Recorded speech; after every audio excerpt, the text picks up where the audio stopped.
Hello,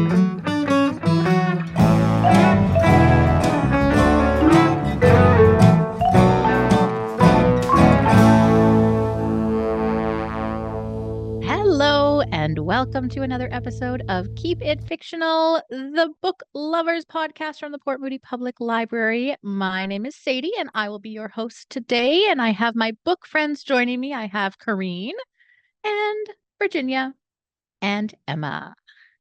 Welcome to all of you. Now, not that long ago, before we recorded this episode, it was Family Day. And so this inspired me to pick our theme for this week. And so we are going to be talking about books that are about families. Now, there's so many different kinds of families out there. And so I'm really excited to kind of see what families our group has brought to us. I know one of Virginia's favorite tropes is found family. So I'm curious if her book is going to be a found family book. We will see. I'm very excited to see which family books our book friends have brought for us. But I am actually going to start this week. And I'm going to tell you the story of Ross Quest. Now, to Ross Quest, there is nothing more important than family. Her mother, her aunt. These are the people that she can rely on, the people that she can trust, and really the only people that she can trust. At least that's what she's been told every day of her 17 years of life.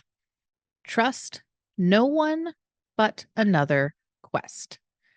This mantra is so ingrained in Ross that at this point it's just instinctual. It has saved her and her family quite well over the years, both professionally and personally. And for as long as she can remember, it has kept them safe, it's kept them alive, and it's made them very, very rich. Now, it's always just been her mom and her Aunt Jaya, who, given their age difference, has always felt more like a big sister. Ross's dad was never in the picture. I mean, never. A sperm donor who died before Ross was even born. She knows literally nothing about him. At one point, she did know her mother's parents, and she knows that she has some other distant family somewhere. But her mom has done a pretty good job of separating them from everyone else. Because Ross didn't have what you would call a normal childhood. While other kids were singing nursery rhymes and reading picture books, Ross was being taught to pick locks. And while other kids were playing tag and hide and seek, Ross was being taught how to maneuver out of handcuffs and jump between buildings. And while other kids were going to see movies and hanging out at the mall, Ross was perfecting the perfect exit plan to ensure that her and her family would never get caught. This is because Ross is the youngest member of the Quest family, one of the most well-known families of international thieves. Her family gets hired by all manner of ridiculously wealthy, powerful, and vindictive people to steal from, ruin, and make a mockery of their enemies. And this is all Ross has ever known.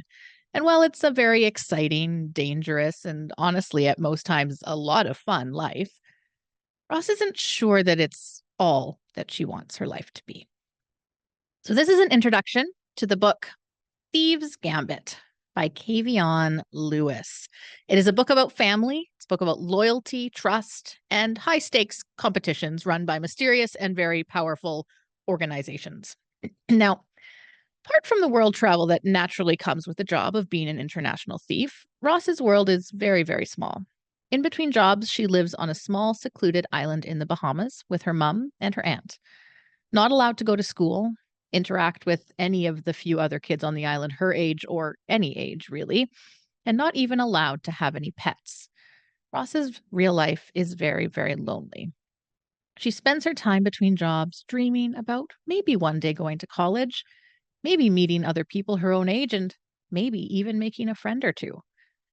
However, she knows that if she were ever to mention this to her mom, she would once again get the "you can't trust anyone but a Quest" speech and be forced to answer the question, is our family not enough for you? So Ross continues to do the jobs for the family. She continues to contort herself into the tiniest of hiding places so she can steal priceless artifacts for her mom's clients and she continues to plan the perfect exit plans because Ross is an expert at escape plans. She loves to know all possible exit routes and makes it her main goal to never get stuck without a way out.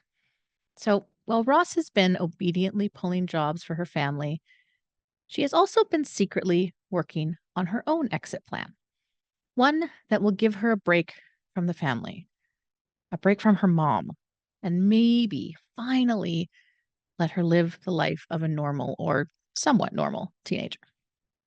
She's given the perfect opportunity to play out this exit plan when her mom is hired to steal a bunch of antiquities off of a yacht.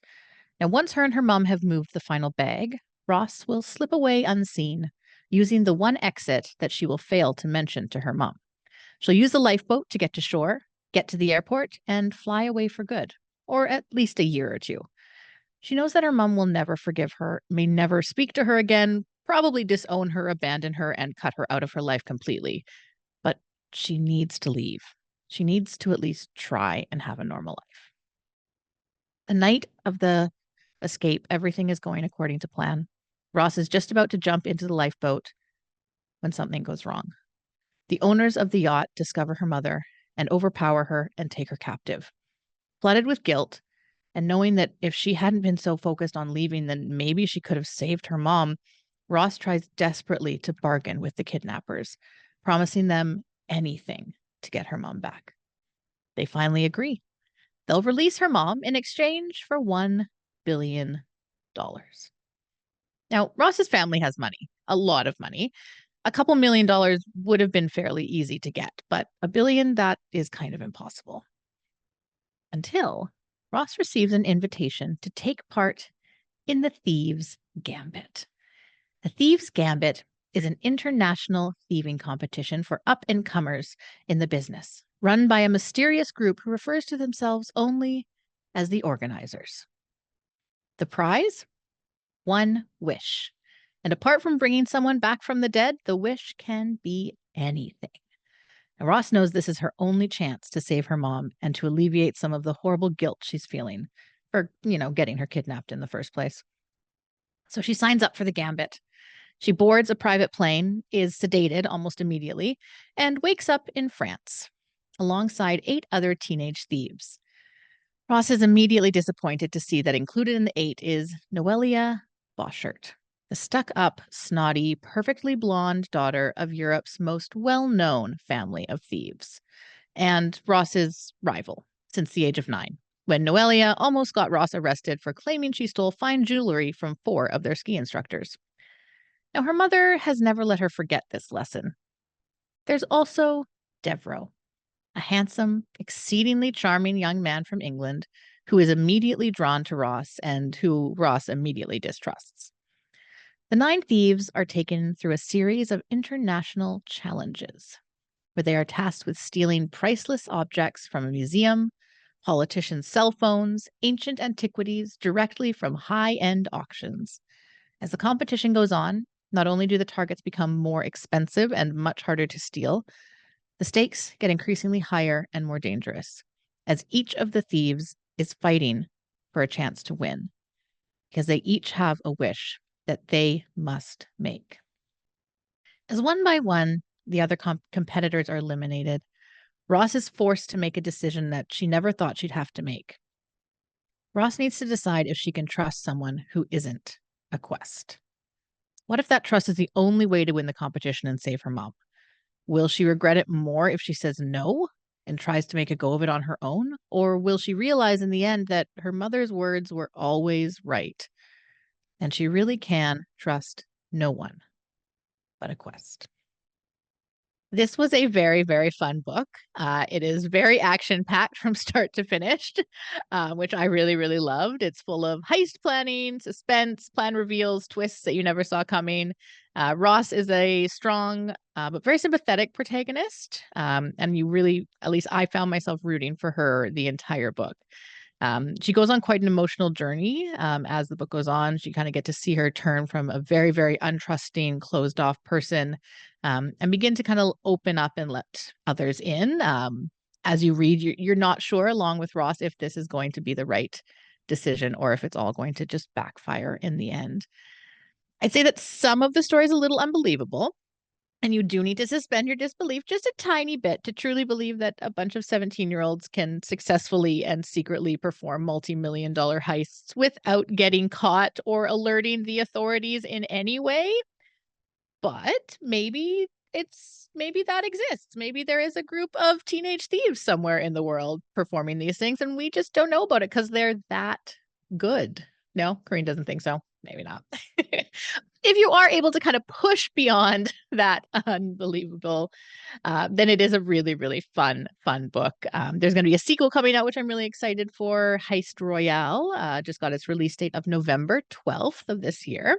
The book actually got picked up before it was released as well. This book was released last year, but it got picked up back in 2022, I believe, to do a film adaptation of it by Lionsgate. I don't know if it's happening, and there's been no information out since it was first announced. I kind of hope it is because I think it would actually translate quite well into a film.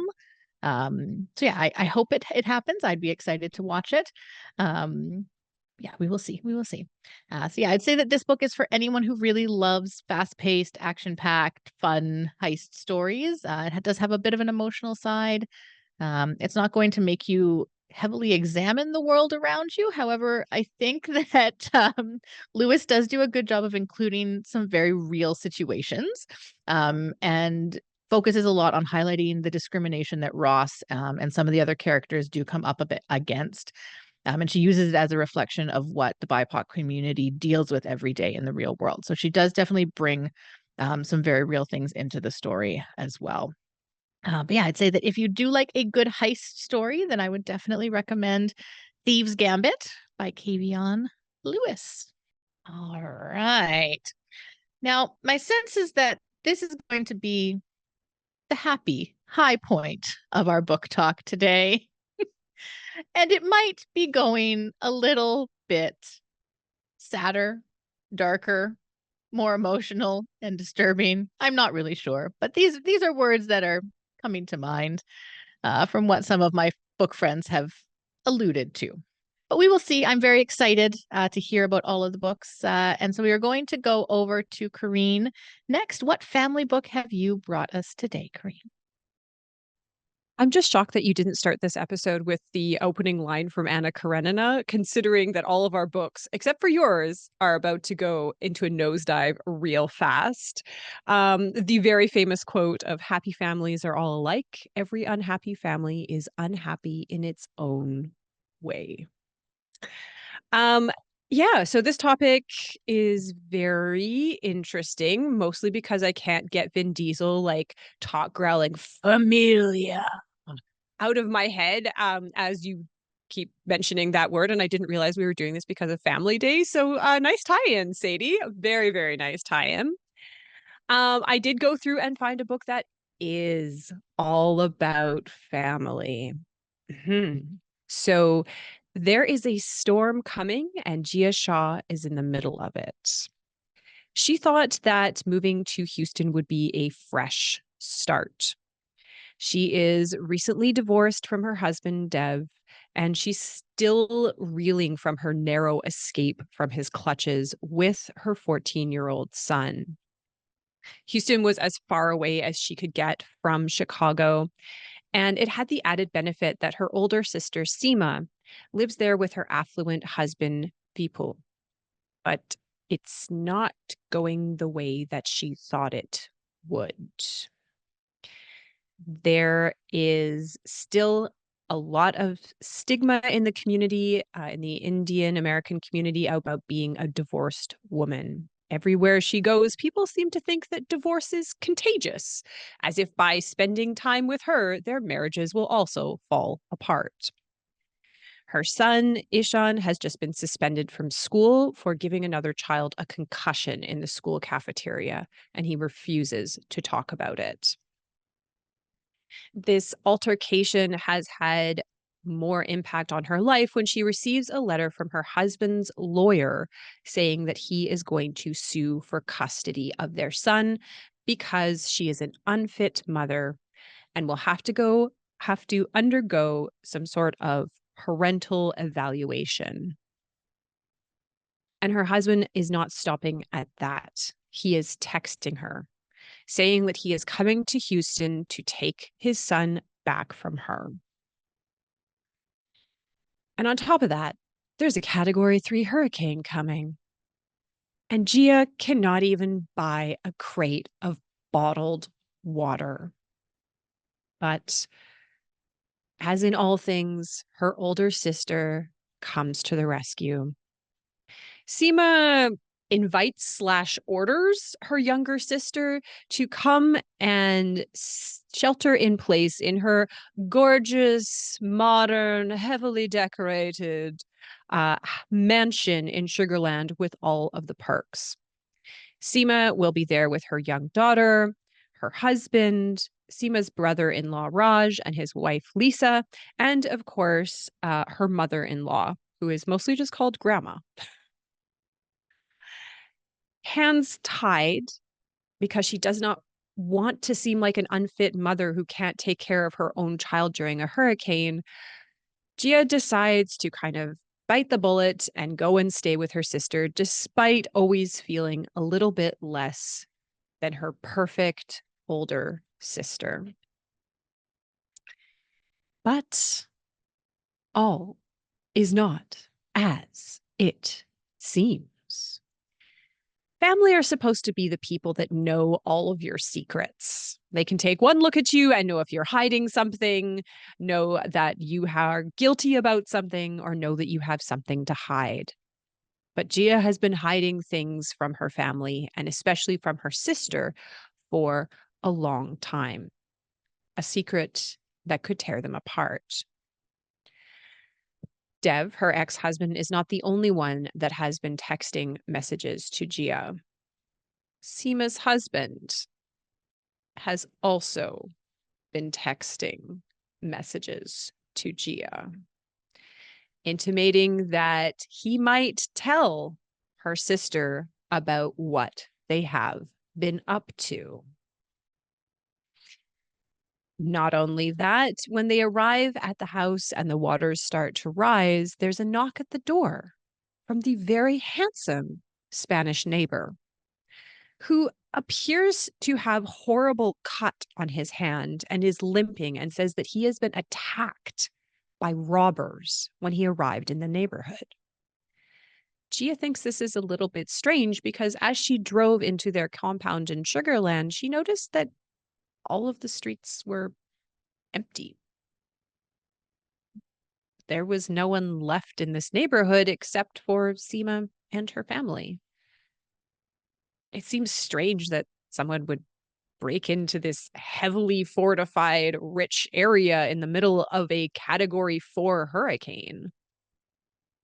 And Seema's acting a little bit strange too. She's being meaner than normal to Raj's wife, Lisa. And so Gia begins to think that this neighborhood is not as safe as she thought it was, and that maybe actually the most dangerous place for her and her son is actually in the bosom of family.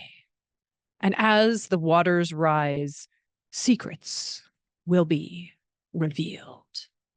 So this is the debut thriller from Nishita Parekh, The Night of the Storm, a novel. Published in 2024. So this is a brand new novel. It is very much like a twisty, turny psychological thriller, family secrets, rising waters, and like rising tension the entire time. Because as these things are being revealed and people are kind of like showing a little bit more to themselves than you thought they were, then the water keeps rising in this house, which made me very terrified of hurricanes, which I think I already was. Like, I think I had like a healthy fear of hurricanes, and now I just have like more of it. What I honestly thought was very, very clever about this thriller, in the way like it's very twisty bendy with all the plots, and there's surprises and twists at the end of every, as there is, and a couple of them you see coming from like a mile away. It is very, very competently written, especially for a debut novel. But what I thought was the most clever is what actually kills the people in the book, I mean, obviously they are killed by other people. Yeah. But really what kills them is like societal issues as distilled into a person, which I thought was just such a clever way for Nishita Parekh to write kind of to write a social commentary in the guise and like wrapping of a thriller. Because when you go in, you think this is just going to be kind of a very silly story about a locked room mystery of people who are going to tear each other apart, and there's going to be like 1 to 2 murders in it, and then secrets will be revealed, etc. As the waters rise. But it is actually, when you sit back and take a look at it, it's a very interesting social commentary about kind of the experience of immigrant women, like immigrant Indian American women. And it tackles some like pretty big issues in a very interesting way. Colorism, the patriarchy, sexism, unfair expectations, the tensions between sisters, the tension between brothers, the tension between mother-in-laws and their daughter-in-laws, and that expectation and how it can kind of destroy or poison a relationship before it even gets to start. So in what kind of in what kind of seems like a very basic thriller is actually quite a bit more. It's a delicious like layer cake of thrillerisms. And again, like as I said, some of the twists you absolutely see coming, but it's so well written that you're just, I don't mind. That's fine. Of course this is that. Excellent, excellent, excellent. Continue on. Um and so again, like even though it is a very it's a very clever device to have the hurricane going because you have like that external force and then the internal like turmoil of the house. Um yeah, it's just like well constructed. You can absolutely see the movie adaptation happening. Like it won't be hurricane heist, but what is?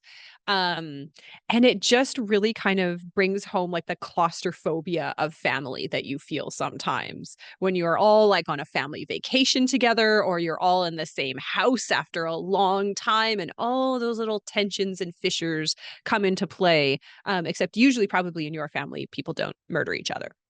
Or maybe they do. Who knows? But again, if you are looking for kind of like a very fun thriller that has just like a little bit more going on, I would heartily recommend The Night of the Storm. Again, the debut novel by Nishita Parekh. Yeah, for all your thrillery needs. Thank you, Crane. I feel like in that kind of book, as long as there are some twists that you don't see coming at all, it's easier to forgive the ones where like, well, yeah, obviously, because there's thought to put into it. It's not just like they're going through and using the kind of the standard ones. They're revealing some really easily and then some not as much. Yeah, she plays her cards very well in that one of them, as soon as like something was described, I was like, oh, well, A is B, like A is B. But she did play some of them pretty close. Like she kind of laid them out in a way that you were okay with. Um, so that, yeah, you weren't totally disappointed by the end of like, of course, I saw everything coming. I'm tempted to read it, but I don't know if it would be too thrillery for me. We'll talk after. It makes you really like appreciate evacuation orders. Like if you get one, you should go. Don't hang around. Don't hang around and think you know better. Just take the chance and get out of there. And like what we were talking about yesterday, when there's a fire alarm, you leave the building. It's just what happens. You don't stay in bed even if it's at midnight. I get it. It's not fun, but you leave the building. You stand out on the street in the cold, and that's what you do. All right. Well, we're going to take a break from our thrillers, our depressing family dramas, our fun family heists, and we're going to pose our existential question. Now, I was telling my book friends that this question has nothing to do with books. It doesn't really have anything. No, it has nothing to do with family, but it was inspired by my daughter as we were driving into daycare. And one of my daughter's favorite phrases these days is this song again, this song again, over and over and over again. So I find myself listening to the same songs on repeat for the entire drive. Some of them, Bing Bong Zoo from Peppa Pig, are more annoying. Others, the dinosaur song are not quite as annoying. So, the question that I am posing to my book friends today is inspired by my daughter's love of the dinosaur song by children's performer Blippi. What? Yeah. What is your favorite dinosaur? Now, I know there's some debate over what is considered a dinosaur, what is considered which ones lived at certain time, and I'm just going to open it up to the entire spectrum of dinosaurs and creatures who lived at the time or similar times as the dinosaurs that collectively the world has come to think of as dinosaurs. So I'm curious, does anyone have strong thoughts on this question, or is it just sort of a passing interest? I can share I first. My answer is pretty basic. My favorite dinosaur as a child was a triceratops. I just think they look cool. I love their horns. I love their big kind of flat faces. And I always thought it would be really sick to ride one. So my answer is a triceratops. I have to give a shout out to the Albertosaurus from my home province, kind of like a lesser T-Rex. And if you ever have the chance to go to the Drumheller dinosaur, the Royal Tyrrell Museum, you absolutely should. It is really quite fantastic. If you ever find yourself in Southern Alberta, Drumheller is amazing. And it will make you feel like a kid because you're like, wow, dinosaurs. But my favorite is actually not a dinosaur. It is a prehistoric reptile. As I learned I have to find the title of this book, but it's essentially like Pterodactyls Are Not Dinosaurs, the book, which blew my mind. And if I had read this as a child, I would never recover. So my favorite dinosaur is not a dinosaur. It is a prehistoric reptile, and it's the pterodactyl. It's cool. It flies. Its head is ridiculous. It's a carnivore, which I think is rad, just kind of swooping in from the sky and eating things. And as with all kind of like dinosaur/reptiles, they like evolved into birds, which I think is really funny when you look in the face of a chicken. You're like, once you were the masters of the sky, and now you are a nugget. Oh, look at you. Look at you. Virginia, do you have a favorite dinosaur? I didn't even know that dinosaurs is like a thing that people are supposed to obsess about until I come here. So yeah. Anyway, so that's why I very much agree with Philomena Kang, who's from Kang on Earth. I'll talk about dinosaurs. There's two kinds. There's the up and down kind, and there's the across kind. So I just thought that was just the best description, up and down or across. So anyway, my kind, I mean, like dinosaurs to me is whatever that shows up on Jurassic Park, like many people. So I think my kind is called, I have to look it up what it's called because what do I know? It's called Dilophosaurus. The ones that are kind of like these raptor looking ones, but then they have these weird things that come out from their neck, that kind, and then they shoot stuff out. That's my kind. Because yeah. Okay, so that's yep. How about you, Sadie? So I discovered mine because of my daughter, and part of it is because she loves to describe what's actually a crest on the top of his head, and the way I describe it is a whoop-de-doo. And so now Evie describes it as a whoop-de-doo. And so she'll always point out that these dinosaurs have whoop-de-doos.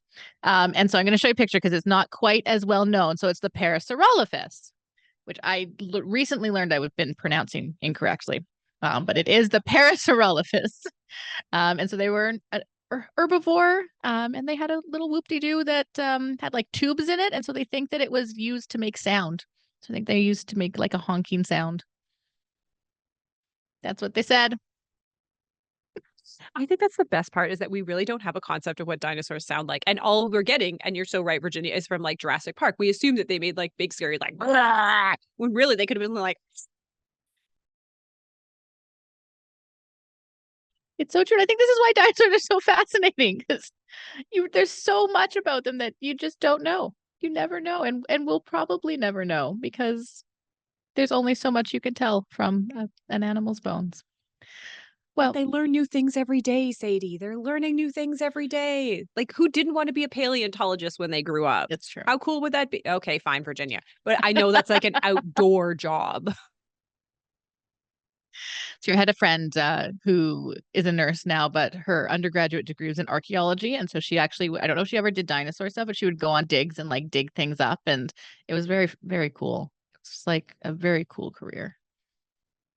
Yeah, Also very boring, probably, if that's all you do every day. It's like my brother who like do testing for games, and you think, oh, video game testing, oh, it must be so much fun. It is the most boring thing in the world because that's all you do is just you're just trying to find bugs over and over and over again. So it is, yeah. I remember thinking I was going to go into archaeology, and then I don't know, I was sitting in one of the classes like in the second year, and I was like, wait a minute, you're like digging all day and like tiny digs, like with a like spoon, and then you're just like that's the job is dig. The job is dig. And I was like, oh no, you need to immediately switch out of this. You don't like digging. You don't like being outside. You don't like physical labor. I don't know what I thought. I think it was like a lot of like sitting around in a tent in like a pith helmet being like, oh, this is from the Bronze Era. But no, it's digging. And sometimes brushing. You sometimes have the little brushes too, which is even less than digging. It's even smaller than digging. It's essentially cleaning. It's true. It's true. All right.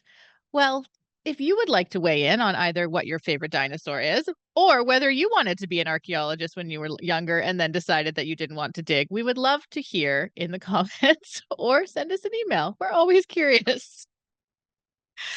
Now we are going to go back to books. No, Karine doesn't want to know. Karine doesn't want to know. If we want our inbox flooded, because we have like a joint library inbox for everyone. I'm just like, oh, I think this dinosaur is cool. We have I a would lot of love very it. confused coworkers. Anyways, let's get back to books. We're going to go to Virginia next. Virginia, which family book did you bring us today? Well, to no surprise of everybody. And I told Sadie, oh, can I like go in the middle? Because I'm like, my family is going to be the messy kind of family. But it turns out that everybody else's is also a messy kind of family. So I guess it really doesn't make a difference. Anyway, so this is the third time Joanna has circled around the block. She finally decided to park her car somewhere far enough away, but can still let her see the entrance to the apartment building from which she hopes to get a glimpse of her mother. She stopped her car, she leaned her seat as far as she can get so that she can hide herself, and she sits and she waits for her mother to show up. It's been 30 years since Johanna has set foot in Oslo, her hometown. 30 years ago, she told her family, her then husband, that she's going to the States to go to art school. Her family told her, listen to yourself. Are you listening to how ridiculous you sound right now? You're giving up your perfectly good legal job to do what? Be an artist? What, just because you took an evening watercolor painting class and now you think that you can paint, you can do art? You've just been seduced by that art teacher of yours who has filled your head with these empty promises. Stop this nonsense right now. Joanna left, and her family wrote her again. You have brought shame to our family. Come back now and maybe we can pretend this didn't happen and maybe we will forgive you. Johanna didn't go back. 30 years. Lots of things has happened in these years. She married her art teacher. They have a son together, now a grandson. Her art has had success around the world. And in the last 30 years, she has barely any communication with her family. Usually they come through her sister, Ruth. And usually when something major happened, and they're all kind of like status updates, a message that never begins with, hey sis, or like, how are you doing? It's just these short, curt, cold updates. Even when their father died, she was sent the day, the time, the place for the funeral, and that's it. They didn't ask her to come back, and she didn't go back. Forever known as the daughter who didn't attend her father's funeral, there were no more messages from Ruth after that.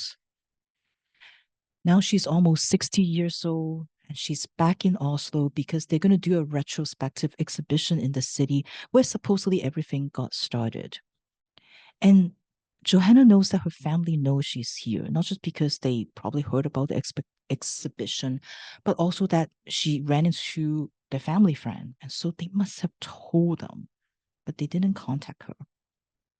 Well, last night, after a couple drinks, she looks up her mother's new address, look up her mother's phone number. Without giving her time to think or reconsider, she picked up the phone and she dialed her mother's number. Her mother didn't pick up. There are many reasons for that. And Joanna thought maybe they block her number. I mean, her mom probably doesn't know how to do that, but probably, maybe, I mean, she might have changed now, but it's probably Ruth. Ruth who must resent her because the moment Johanna left Oslo is the moment that Ruth was sentenced to stay in Oslo forever, feeling obligated to take care of their parents. Well, since her mother didn't pick up, Johanna decides to go to her apartment today just to see. What will her mother look like now? Will she be like that helpless woman that she met yesterday at the train station, clutching onto her ticket, lost and not sure which platform to go to, and Joanna has to help her out? Will she still have that infamous red hair? Does she go to the hairdresser? And when the hairdresser asks, "Do you have kids?" Will she say, "Yes, 1 and 4 grandkids," referring to Ruth and her grandkids? Will she mention Johanna and John, her grandson? Oh, and of course, she doesn't even know that she's a great grandmother now. Joanna turns her gaze back at the entrance of her mother's apartment, willing her to show up. My book for today is called Is Mother Dead?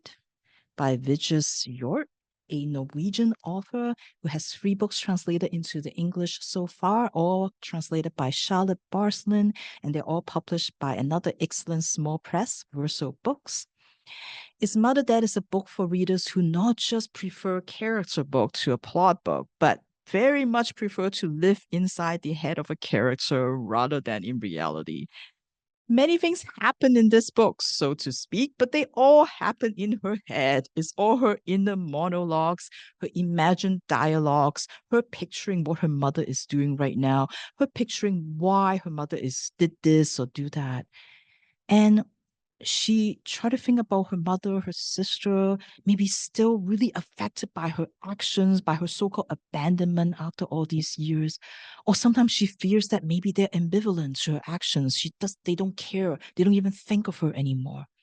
It's as if Johanna is doing a retrospective herself of the relationship between her and her mother, laying out those evidence one by one, reviewing them, examining them, contemplating their significance, trying to assign meanings, trying to assign cause and effects. She thinks that maybe now that she is an adult, she's grown up, now that she's a mother herself, maybe she's more equipped to make sense of her mother's actions and her behaviors, all the things that she remembers, all the things that she sees that she didn't understand back then. Maybe now she could figure it out. And Johanna gets increasingly more obsessed and desperate to make contact with her mother just so that she can verify her hypothesis, so that she can really finally figure out whether she was right or not all along. She needed that contact. And after all, just like the book described it, she has been carrying her mother on her shoulders all these years because she was my mom. The hurtful things that she said were always more hurtful than if someone else had said them. This is a story about how much our parents continue to influence us, continue to live in us, no matter how old we get, and that we inherit things from them that maybe we don't even know that we have. Because, as they said, a mother can never be an ordinary human being to her children. You don't think of them as having a life before they take on that role as your mother, as your father. And despite this being more of a character book, I have to say it has a really good natural progression in it. It's not just this random like stream of consciousness stuff that has this person repeating themselves, even though, yeah, there are definitely lots of repetitions because that's kind of how thinking works. But it has this, you can see this is a novel gradually working towards something. And I was surprised how fitting I think that resolution is. Maybe not so much a typical ending, but there's definitely a kind of closure for Joanna in some way. The book also explores sort of the artists and the authors kind of self in their work. Johanna's family was furious and disgusted when they saw some of her paintings. They couldn't believe Joanna would dare depict them that way, even though Joanna's paintings are all just the title Mother and Child 1, Mother and Child 2. They're not about any specific mother, about any specific child, but her family sees themselves in the paintings and they think it's all about them. And there's no convincing them that that's not the case. And they told her how embarrassed they were after that, after seeing those paintings being shown in Oslo, how her mom wouldn't go out in the public for 6 months because she knows that people are whispering behind her back because of these horrible lies of hers. And it sort of examines how much of that author's life or the artist's life is in their work. And the author is definitely very familiar with this family drama. I found out that when she wrote her first book, Will and Testament, apparently her family think that it was too close to their real life. And so her sister actually wrote a counter novel about how much like about this character who was traumatized by their sibling because of the siblings, like this autobiographical novel, and how much like lies there are in it. And then when the book was chosen to be adapted into a stage play, her mother threatened to sue the company because they were going to do a play on this. So yeah, definitely lots and lots of sort of drama involved in this. Very much a family novel. I read the ebook version of this book, and I have to say, after flipping through the library copy, I think I would definitely recommend the paper version. I think because sometimes it doesn't matter, but I think sometimes authors make use of the page breaks, the white spaces to communicate and to convey certain feelings. And I think this book definitely did that. And it's something that I probably missed out on when I was reading the ebook. So I would highly recommend picking up the paper book if you are interested in that. Just get that extra layer of experience of all the feelings in it. So if you think you're the right type of reader for this book, if you love getting really deep into somebody's mind and their psyche, I would highly, highly recommend Is Mother Dead by Vigdis Hjorth and translated by Charlotte Barslund. Thank you, Virginia. So yeah, I feel like she might just legitimately be writing about her own experience without actually saying it enough. That's on them for seeing them reflected in that story and that art, right? It's like sometimes that says a lot more about you than the artist was trying to say. That is fascinating.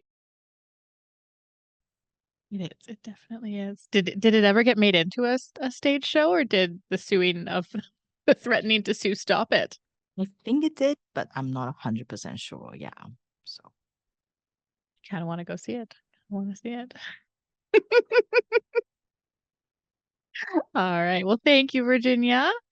For our final book, we're going to go to Emma. Emma, which family drama or not did you bring to us today? Definitely drama. Definitely drama with this one. So, kind of like Corrine and Virginia, my book is not about a happy family. It is not about a healthy family, but it is about a very complex and convoluted family, which I think we can all agree that most families are like. So, my book portrays two families that have been intertwined for generations. It kind of begins in the mid to late 1800s and ends in the present day, which at the publication of the book was in the late 1990s. So this book illuminates how the haunting history that these two families share affects their contemporary descendants who are a product of the merging of two cultures, of white and Ojibwe cultures in the American Midwest. So this book is an updated version of a National Book Award-winning novel from 1998. It was republished in 2016 with a little bit of a content overhaul. It got some additions to the plot, a new introduction by the author, and some new cover art that's really beautiful. So this book about family is Antelope Woman. It was originally titled The Antelope Wife by Minnesota author Louise Erdrich. And before I get into the plot of it, I want to provide just a couple content warnings because there's quite a bit of violence against Indigenous peoples in this book, violence against women, kidnapping, and sexual assault. So just kind of want to lay that out on the table before we get into it. So as I mentioned before, Antelope Woman depicts the complicated and intertwined histories of two families, the Roy family and the Shawanoe families. And the story is told in two main parts. The beginning of the novel, the first 80 pages or so, depicts the history of how the Roy and the Shawanoe families became intertwined. So we begin with Scranton Roy, who's the son of a Quaker father and a poet mother living in a small community in Pennsylvania. They're never explicit about the year, but it's sometime kind of in the mid to late 19th century.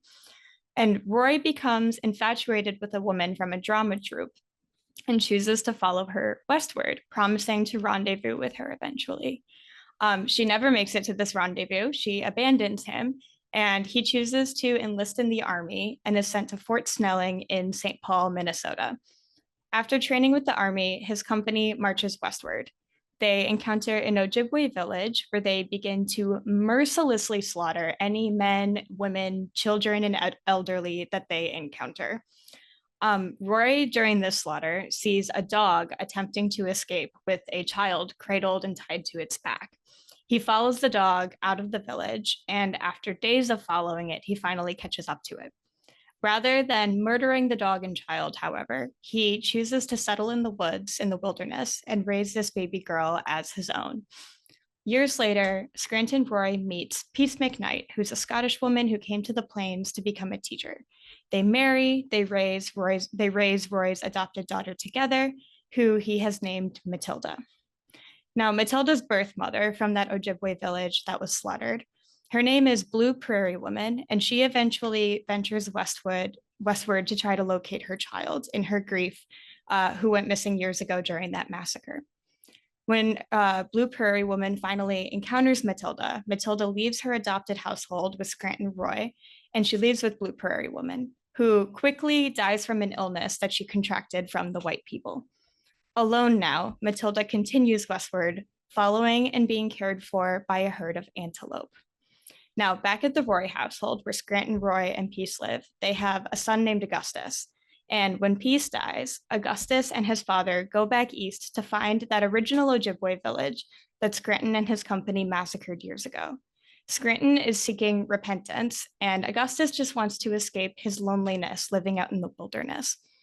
When they find the village, Scranton gives them money to the descendants of the people that he killed, and now that he feels like he's found that repentance and redeemed himself a little bit, he dies.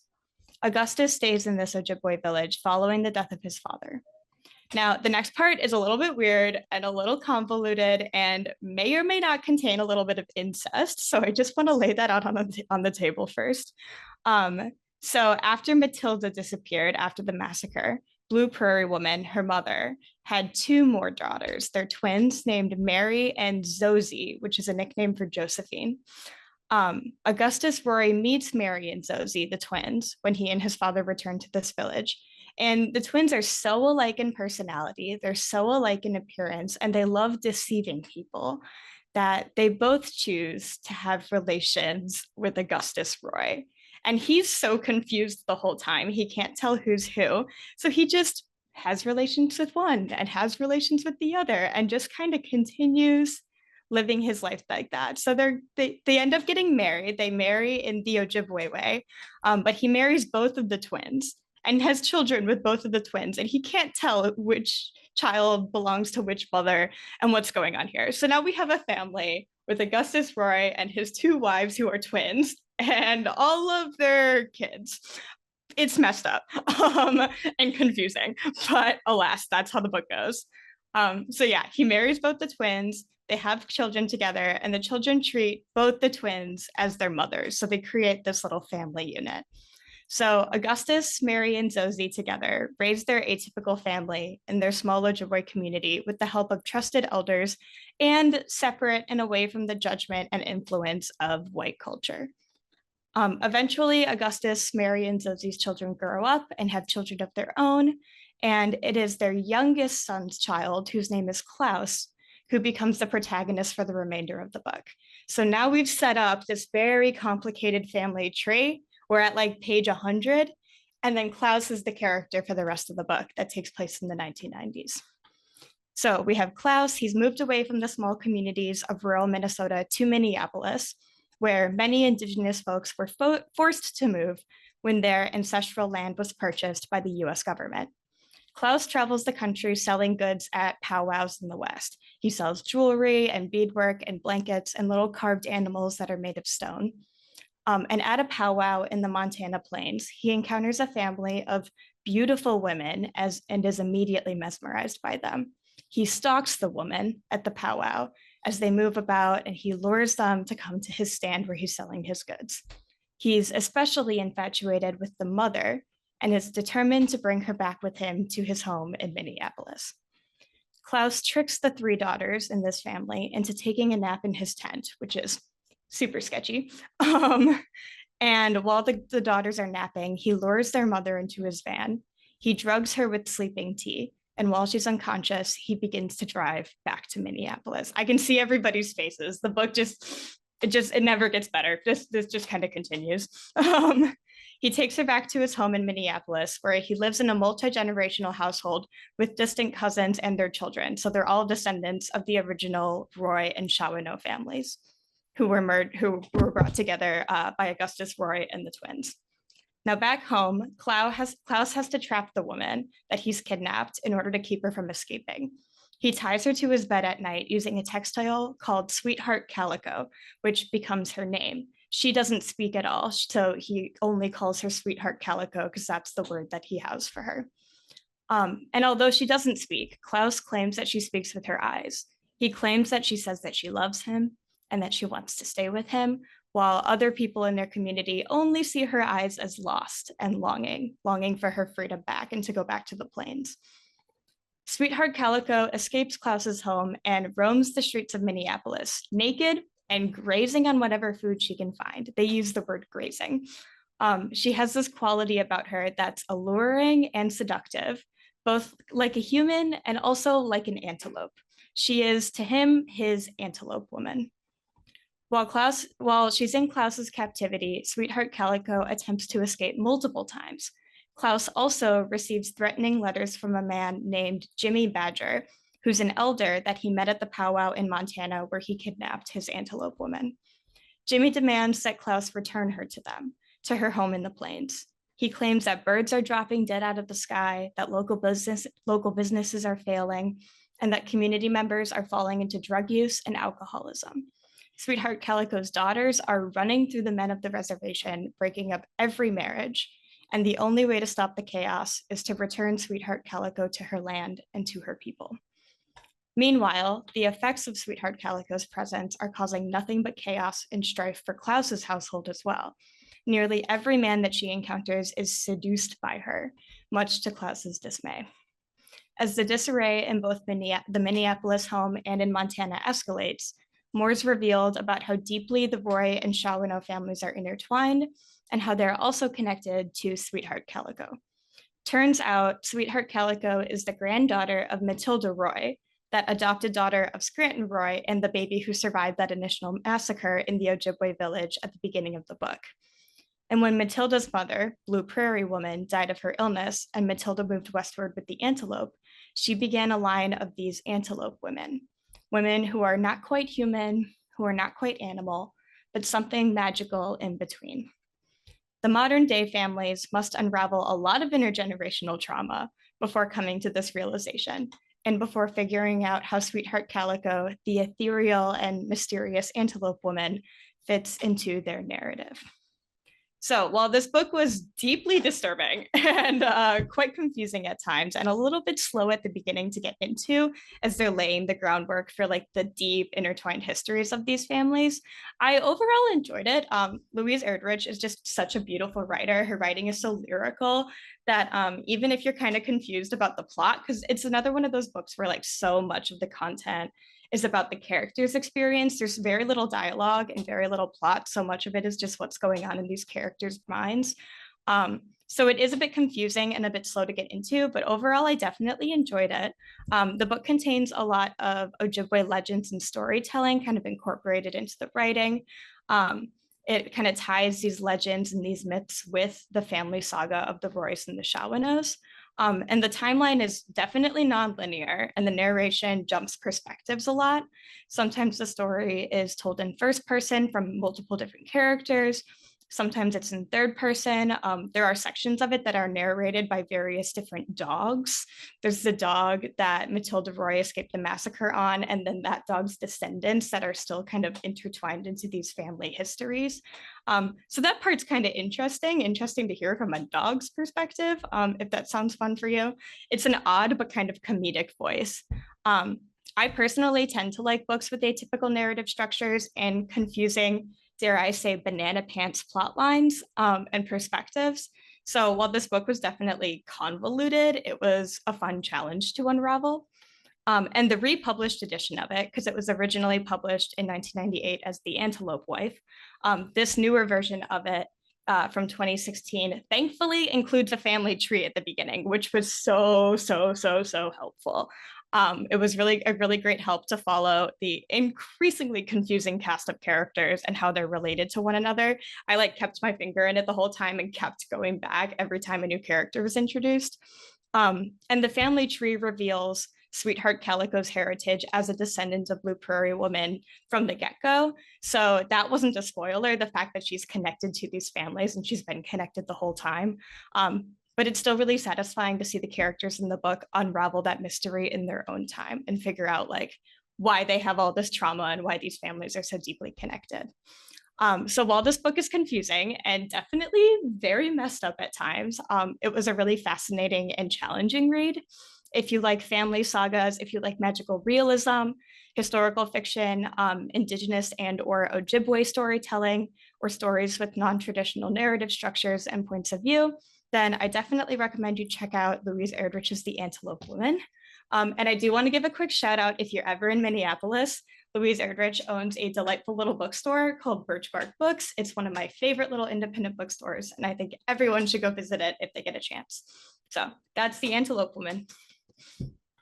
Wonderful. Thank you, Emma. Yeah, that does seem very complicated at times, to say the least.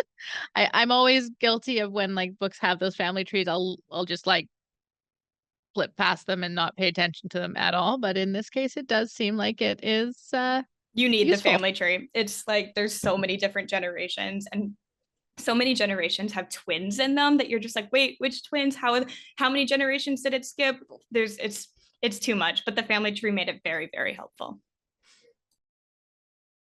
Excellent. Well, thank you. And thank you to all of my book friends for bringing some complicated families to our podcast today. But I think that all families, I think a couple of my book friends have said this, that all families are a bit complicated. And so it's nice to have that representation in books. I think that there's no shortage of family stories out there. They're often the focus and the theme of many, many books. So I think if you are looking for a story about family in any iteration, I think that you will be successful in finding one. So pick up one of the ones that we've talked about today, or stop by the library and see what your neighborhood librarian has to recommend to you as well. That is all we have for our episode today. So thank you all of our listeners for joining us today, and thank you to my book friends. We will see you again next week.